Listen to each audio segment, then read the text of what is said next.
The Shad boat is graceful and beautiful, and they are seaworthy, and they're fast sailors, and even laden down with fish, they're stable in rough water. They'll take the payload home, and the people who are sailing, if they knew what they were doing, that boat would get them back in even the roughest of water. There's a very, very strong oral tradition that George Washington Creef Sr. was indeed the inventor of the Shad boat. And what he did was he married split log construction techniques with plank on frame. What makes this boat so unique is that the keel, or the bottom piece, as the old timers would call it, was hewn from one log. It's finely raked, goes to a heart-shaped transom with a very strong tuck or angle going up to that transom. It is a sailboat that used primarily 3 sails: sprit mainsail, a jib, and a topsail. It's triangular. That topsail could be independently operated from the others. Sometimes, rarely, but sometimes a second jib would be used. What kept the boat stable in the water were sandbags made of canvas and very heavy. And you shifted these from side to side. It has a centerboard, which is like a retractable keel, if you will. You can pull it up and take it down. Sometimes these boats would be literally laden down to the gunwale right here.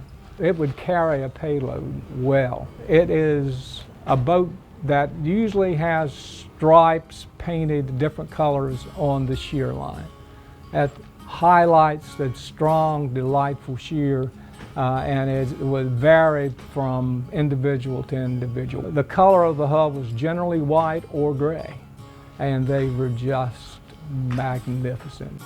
Of course, you have an outboard rudder and a tiller, and it was a 2-man operation. One man sailed, tended the sails, another man bailed and held the ballast. When you couldn't sail, it was rowed. It was used for a variety of things.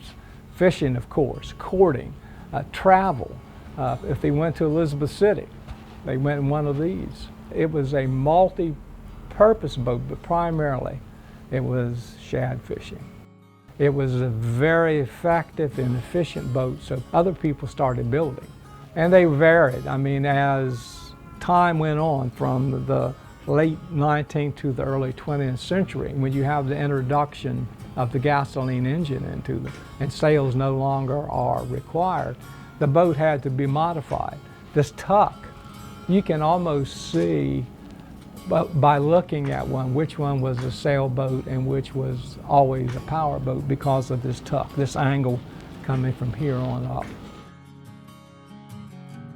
It's perfect to represent North Carolina because it's beautiful to look at, it's a beautiful thing to see, but it also is the manifestation of our state symbol, esse quam verde, to be rather than to seem. It is beautiful, but it is functional. It is a seaworthy boat. It takes a payload home. It's like our state and represents it well. And I'm very proud that this is a state boat.